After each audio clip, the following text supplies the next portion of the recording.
आकाशवाणी दिल्ली से प्रस्तुत है कार्यक्रम स्वास्थ्य पत्रिका हमारी सेहत। स्वास्थ्य पत्रिका हमारी सेहत के सभी श्रोताओं का हार्दिक स्वागत और अभिनंदन। स्वीकार करिए शालिनी मित्तल का नमस्कार।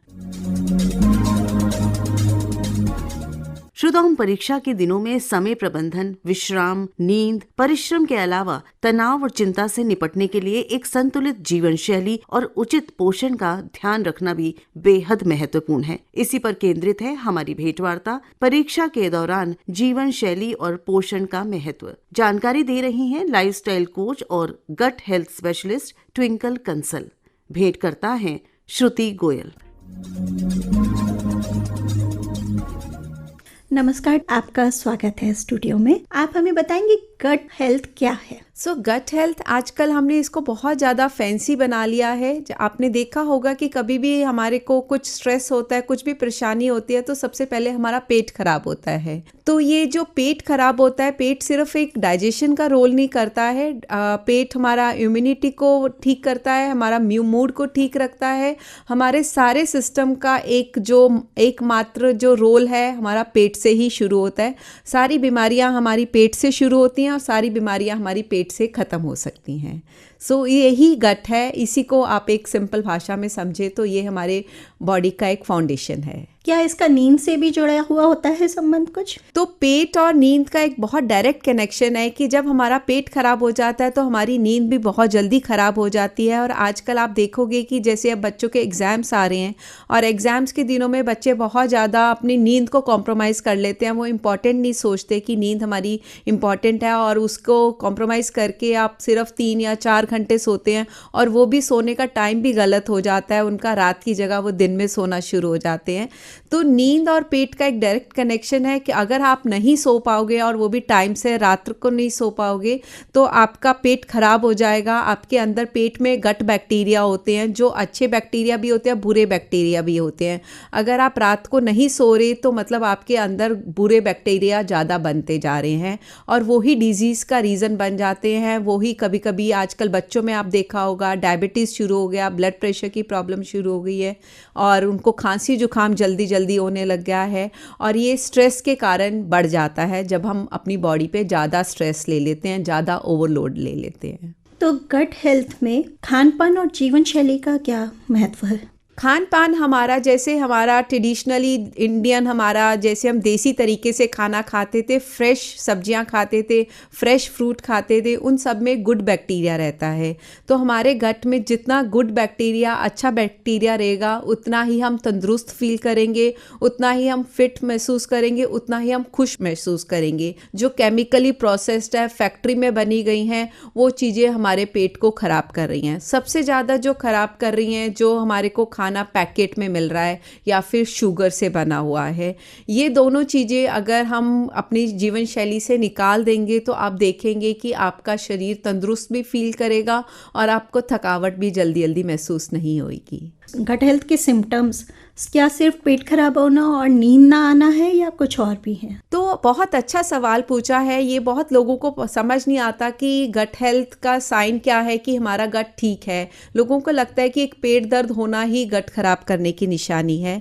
आपको अगर ब्लोटिंग हो रही है, फूला फूला सा पेट लग रहा है, या फिर आपको खट्टे डकार आ रहे हैं, या फिर आपका कॉन्स्टिपेशन हो रहा है, कब्ज हो रही है, या फिर आपको बहुत बारी बाथरूम जाना, आपको स्टूल बहुत ज़्यादा पास करना पड़ रहा है, या फिर आपको लग रहा है आप शाम तक आप बहुत थकावट महसूस हो रही है, या फिर आपको बिना वजह आपको चिड़चिड़ापन शुरू हो गया है, तो ये सारे सिम्टम्स हैं जो आपको पता चलना चाहिए कि आपका गट खराब हो गया, आपको गट को ठीक करने की ज़रूरत है। अच्छा, बच्चों के अब एग्ज़ाम्स का टाइम चल रहा है, कुछ के चल रहे हैं, कुछ के आने वाले हैं, तो आप बताएंगे बच्चों को गट हेल्थ कितना इफेक्ट करते हो, खासकर एग्ज़ाम्स के टाइम पर? जब हमारा स्ट्रेस आ जाता है तो हमारे अंदर एक टेंशन क्रिएट हो जाती है। उस टेंशन के कारण हमारा पेट भी टाइट हो जाता है और उसकी वजह से वो डाइजेस्ट नहीं कर पाता है फूड, और उसकी वजह से वो जो पेट में अग्नि होती है पेट में जिससे खाना पचता है वो बंद हो जाती है, मध्यम हो जाती है। तो इसीलिए जब आप अपने घर का एटमॉस्फेयर एक पीस पीसफुल रखोगे, शांत रखोगे। आजकल ज़्यादातर मदर्स को सुनती होती हूँ, कहती है बच्चों के नहीं मेरे एग्ज़ाम्स हो रहे हैं। तो एग्ज़ाम्स का मतलब टेंशन नहीं होता, आजकल बिल्कुल डायरेक्ट कनेक्शन बन गया, एग्ज़ाम मीन्स टेंशन। तो एग्ज़ाम को आप पीसफुल तरीके से, कॉन्फिडेंस से भी आप अपना एग्ज़ाम्स कर सकते हो। उससे आपको 2 बेनिफिट होंगे। एक तो बच्चा कॉन्फिडेंस से एक शांत महसूस करेगा और उसकी मेमोरी अच्छी रहेगी, वरना आप देखोगे घबराहट में हम सब चीज़ें भूलने लग जाते हैं। खान पान और जीवन शैली किस तरह की होनी चाहिए गट हेल्थ को ठीक रखने के लिए? तो खान पान के लिए सबसे ज़्यादा ज़रूरी है कि आप अपना 2 फ्रूट्स ज़रूर खाइए, जो भी आजकल सीज़न में अमरूद है, केला है, संतरा है, जो भी सीज़न के फ्रूट्स हैं उसको ज़रूर आप खाइए। फिर ऐसे ही सीज़न की वेजिटेबल्स, आजकल सब्जियां की मात्रा बहुत कम हो गई है, या फिर बच्चे दाल खा रहे हैं या फिर पनीर खा रहे हैं, तो इसमें रंग बिरंगी सब्जियां और फल ही नहीं है। और दूसरी बात, बच्चे गर्म खाना खाएं। और तीसरी चीज़ जो मैंने देखा है कि सुबह उठते सार बच्चे पानी नहीं पी रहे हैं। तो पानी की मात्रा अगर ज़्यादातर नहीं तो सिर्फ 1 गिलास अगर पानी पी लोगे, फिर भी जो रात को बॉडी में एसिड बना हुआ है वो नीचे उतर जाएगा। अच्छा, जब सुबह उठते हैं तो कई बार वीकनेस महसूस होती है, खासकर बच्चों को। वो आलस नहीं होता, कुछ बच्चों को तो वीकनेस में फील होती है, क्या वो भी गट हेल्थ से ही रिलेटेड है? तो ये जो हमें लगता है कि सुबह वीकनेस हो रही है या फिर आलसपन आ रहा है, ये इसलिए आता है क्योंकि हमने अच्छे से गहरी नींद नहीं ली है। हमारी नींद टूट के आ रही है या फिर हम लेट सोए हैं।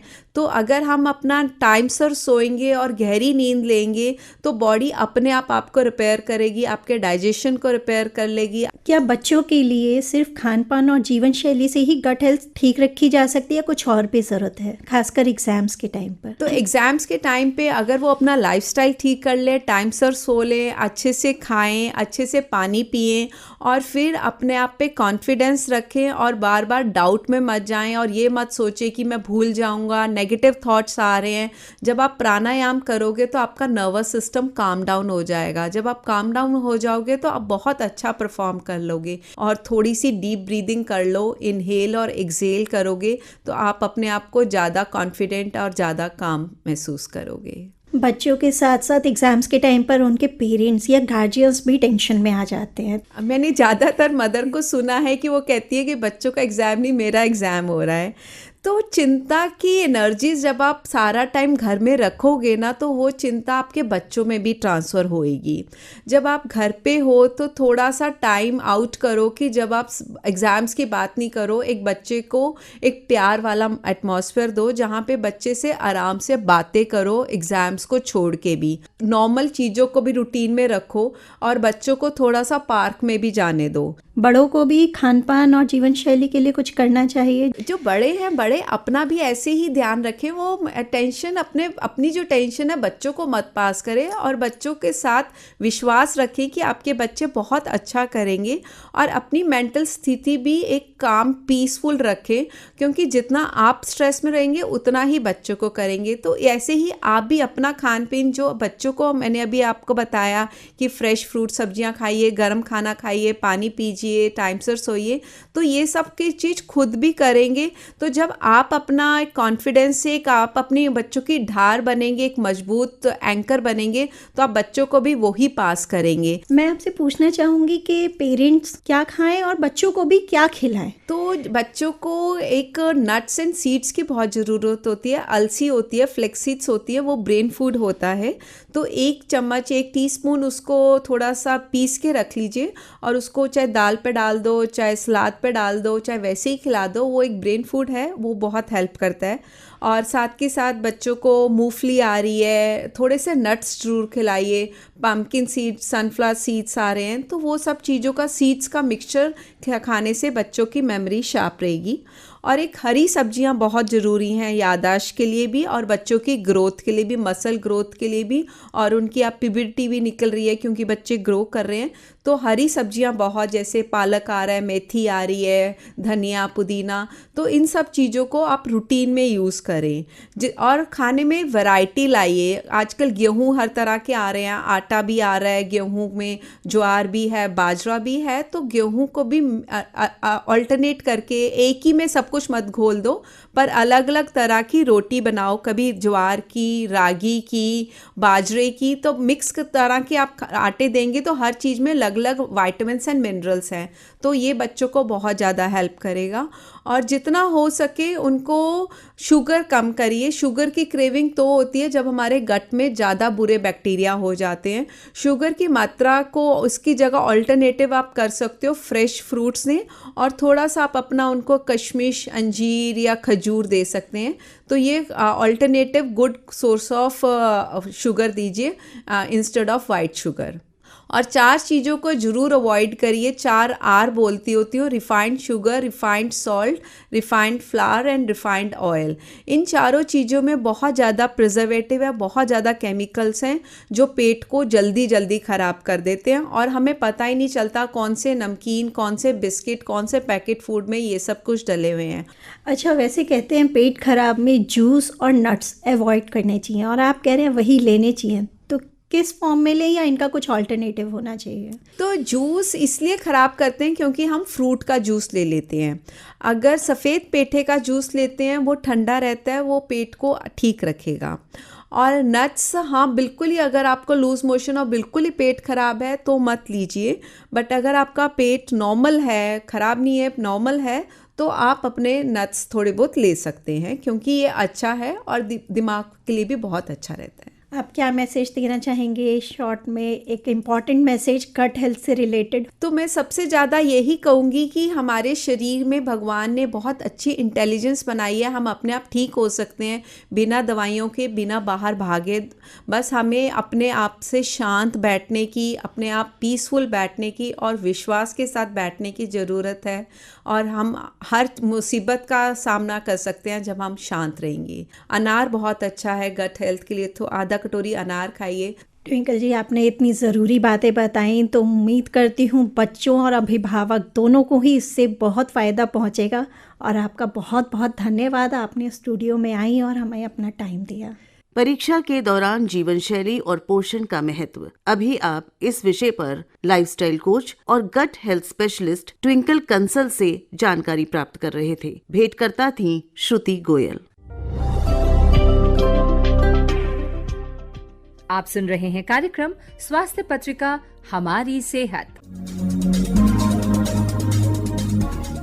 श्रोताओं, वर्ल्ड कैंसर डे हर साल 4 फरवरी को मनाया जाता है। इसका उद्देश्य कैंसर के प्रति जागरूकता बढ़ाना और लोगों को इसके बारे में जानकारी प्रदान करना है। कैंसर से लड़ाई में जागरूकता सबसे पहला कदम है। हमें एकजुट होकर इस बीमारी के खिलाफ खड़ा होना चाहिए। यदि हमें कोई लक्षण नजर आता है तो हमें तुरंत डॉक्टर से संपर्क करना चाहिए। आइए जानते हैं इसके बारे में और अधिक। विषय है मौखिक कैंसर, कारण, लक्षण और बचाव। दंत चिकित्सक डॉक्टर डॉली सेठी से बात कर रही हैं शालिनी मित्तल। आज हमारे साथ स्टूडियो में हैं डॉक्टर डॉली सेठी। आप दंत चिकित्सक हैं और खास तौर पर आपकी स्पेशलिटी ओरल कैंसर में है, तो हम आपका बहुत बहुत स्वागत करते हैं डॉक्टर डॉली आकाशवाणी के स्टूडियो में। और आज क्योंकि आप यहाँ समय निकाल कर आई हैं, तो हम चाहते हैं कि ओरल कैंसर पर हम विशेष तौर पर जानकारी दें अपने श्रोताओं को कि ओरल कैंसर क्यों होता है और इसके लक्षण और उपचार कैसे किया जाता है। सबसे पहले कार्यक्रम आरंभ करूंगी, ये जानना चाहूंगी कि ओरल कैंसर होता क्या है। ओरल कैंसर या मुंह का कैंसर, मुंह के किसी भी अंग का, तालू का, जीभ का, होंठों का, हमारे मसूड़ों का, किसी भी जगह के जो सेल्स हैं वो अनकंट्रोल्ड ग्रोथ करते हैं, बिल्कुल बढ़ते जाते हैं और उन्हें हम रोक नहीं पाते, उसे ही ओरल कैंसर कहते हैं। ओरल कैंसर भारत में बहुत ज्यादा है, बल्कि हमारे जो भारत में जितने भी कैंसर होते हैं उसमें से 45% जो है वो मुंह का कैंसर है। ये आदमियों में ज्यादा होता है, बल्कि औरतों से दोगुना आदमियों में होता है। तो आपने कहा कि 45% of the cancers are oral cancers. तो क्यों हो जाता है इतना, और इंडिया में इसका अनुपात इतना ज्यादा क्यों है? मैम, हमारा एक ट्रॉपिकल नेशन है, हमारे यहाँ धूप बहुत ज्यादा है, तो लिप कैंसर तो हमारा धूप की एक्सपोजर की वजह से बहुत बढ़ जाता है। अच्छा। उसका रिस्क बढ़ जाता है। दूसरा, तंबाकू बहुत ज्यादा सेवन किया जाता है भारत में, उसकी वजह से रिस्क रेट बहुत बढ़ जाता है। जो आदमी है वो तंबाकू ज्यादा लेते हैं, उससे रिस्क रेट आदमियों में बढ़ जाता है।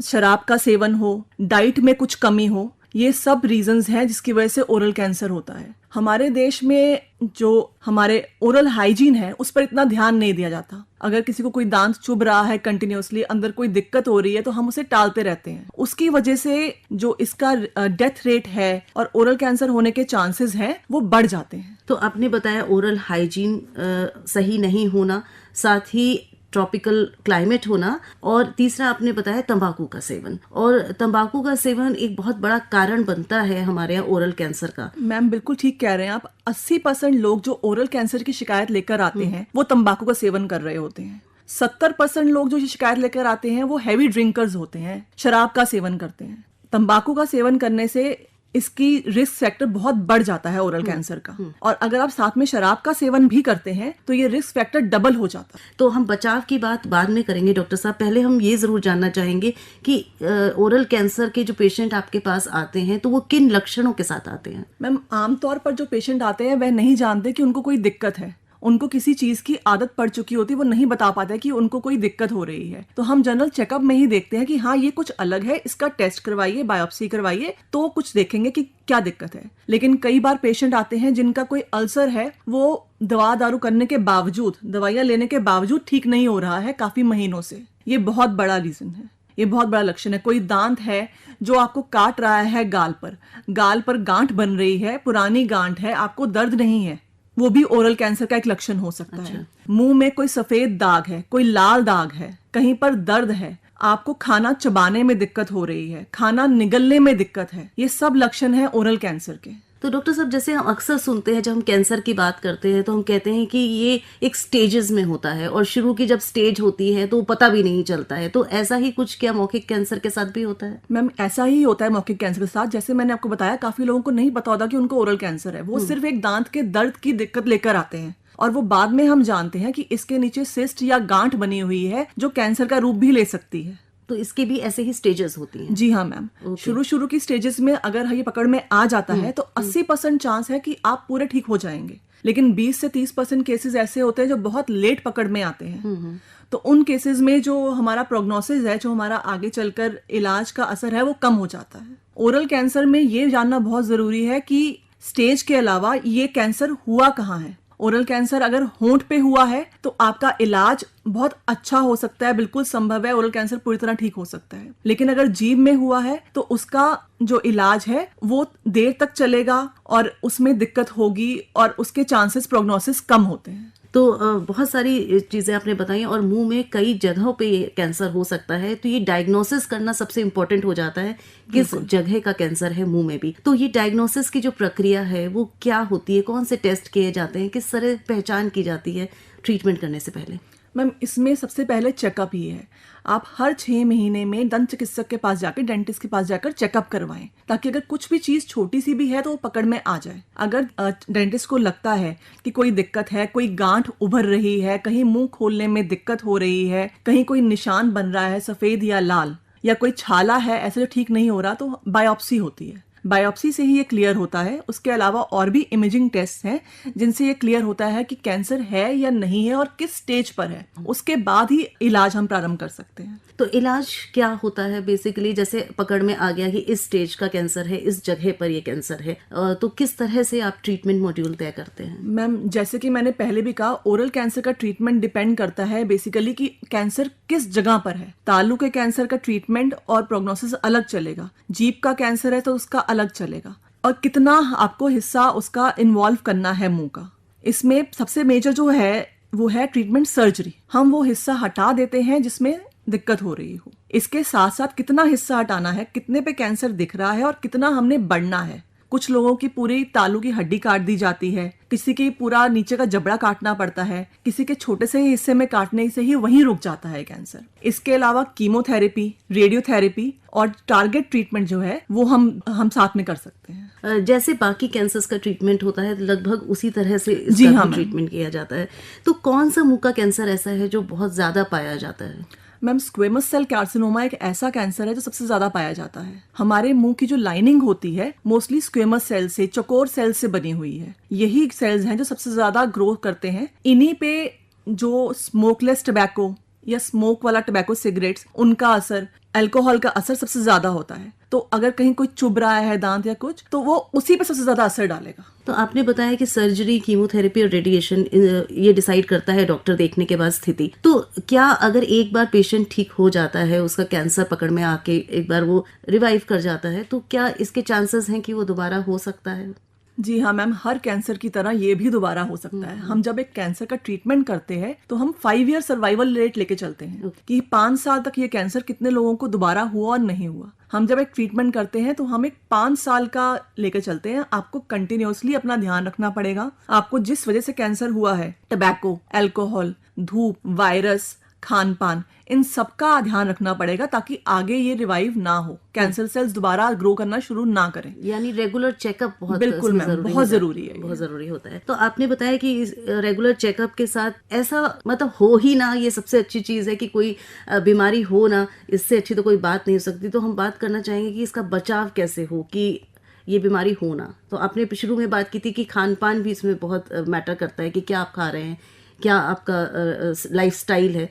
तो ये भी बताइए कि किस तरह से इसका बचाव किया जा सकता है। मैम, हेल्दी डाइट हर चीज के लिए बहुत इंपॉर्टेंट है। हेल्दी डाइट और एक्सरसाइज से हमारी बॉडी की, हमारे शरीर की इम्यूनिटी बढ़ती है, किसी भी कैंसर सेल या किसी और बीमारी से लड़ने की ताकत बढ़ती है। तो हेल्दी डाइट जरूर लें। विटामिन बी, विटामिन सी, ये सब बहुत जरूरी है हमारी डाइट में हो। फाइबर लें, शुगर लेवल थोड़ा कम करें। जितना हम अपनी डाइट को हेल्दी रखेंगे उतना हम बीमारियों से लड़ पाएंगे, उतना कैंसर सेल्स ग्रो नहीं कर पाएंगे। सबसे बड़ा कारण जो ओरल कैंसर का है, मौखिक कैंसर का है, वो है तंबाकू। तंबाकू चाहे सिगरेट की फॉर्म में हो, चाहे पान की फॉर्म में हो, चाहे सुपारी हो, ये बहुत बड़ा रीजन है कैंसर होने का। हमारे बहुत सारे श्रोता जो इस कार्यक्रम को सुन रहे हैं और अगर वो तंबाकू की लत से पीड़ित हैं तो कृपया डॉक्टर साहब की बात मानें और दूर रखें अपने आप को तंबाकू से या इस तरह के किसी भी अल्कोहल सेवन से, क्योंकि ये आपको बहुत बुरी तरह से प्रभावित कर सकता है और मुंह का कैंसर जैसी बीमारी आपको गिरफ्त में ले सकती है। डॉक्टर साहब, चले इससे पहले कुछ खास बात हमारे श्रोताओं के साथ आप साझा करना चाहें, कोई ऐसा केस, कोई ऐसी बात जो आपको लगता है आप शेयर करना चाहेंगे? मैम, कैंसर के ऐसे बहुत सारे केसेस आते हैं। मेरे पास लास्ट ही एक 20 साल का लड़का आया। वो गांव से सिर्फ दिल्ली घूमने आया था। जब वो मेरे पास आया तो उसके ऊपर के दांत हिल रहे थे। इतनी एज में, इस उम्र में दांत हिलना कोई अच्छी बात नहीं है। हमने आगे उसे बायोप्सी के लिए रेफर किया और 1-2 महीने के अंतराल के बाद टेस्ट के बाद हमने पाया कि उसे पेट का कैंसर है जो मुंह तक पहुंच गया है। बहुत दुख की बात है कि वो ज्यादा जी नहीं पाया। 6 महीने के अंदर ही उसकी मृत्यु हो गई। अगर हर मुंह का चिकित्सक बायोप्सी की सुविधा रखे अपने पास और हम बायोप्सी जल्दी जल्दी कर पाएं, कम से कम स्टेज में ओरल कैंसर हमारी पकड़ में आ जाएगा और हम उसका इलाज कर पाएंगे। बायोप्सी एक बहुत ही छोटा सा टेस्ट है जो बहुत मुश्किल नहीं है, हर जगह किया जा सकता है। बहुत ज्यादा उपकरण भी नहीं चाहिए उसके लिए। अगर ये सुविधा सब जगह मिल जाए तो जल्दी से जल्दी मुंह के कैंसर का पता चल सकेगा और हम उसका उपचार शुरू कर सकेंगे। जी, तो जैसा आपने बताया, इसमें समय बहुत क्रिटिकल होता है कि जितनी जल्दी पता चले और उस बीच में जितना कम अंतराल हो टेस्ट में और फाइनल फाइंडिंग में। तो मैं ये भी जानना चाहूंगी कि अगर कोई कैंसर पेशेंट आपके पास आता है तो ट्रीटमेंट में लगभग कितना समय लगता है? मैम, ये जो है डिपेंड करता है कि उसे किस स्टेज का कैंसर है और किस जगह का कैंसर है। जो होंठ का कैंसर है वो कम समय लेता है। अगर स्क्वेमस सेल कार्सिनोमा में भी अगर स्टेज जो है इनिशियल है तो वो जल्दी ठीक हो जाएगा, और अगर वो स्टेज बढ़ गई है और अगर जीभ का कैंसर है तो वो बहुत जल्दी बाकी शरीर में भी फैल जाता है। जब वो बाकी अंगों में फैल जाएगा तो फिर उसका इलाज उतना ही लंबा और मुश्किल हो जाता है। डॉक्टर साहब, आपने समय निकाला, आप स्टूडियो में आई और इतनी सारी जानकारी आपने हमारे और श्रोताओं के साथ साझा करी, उसके लिए बहुत बहुत धन्यवाद। Thank you. मौखिक कैंसर, कारण, लक्षण और बचाव। अभी आप इस विषय पर भेंटवार्ता सुन रहे थे। विशेषज्ञ थे दंत चिकित्सक डॉक्टर डॉली सेठी। बात कर रही थी शालिनी मित्तल।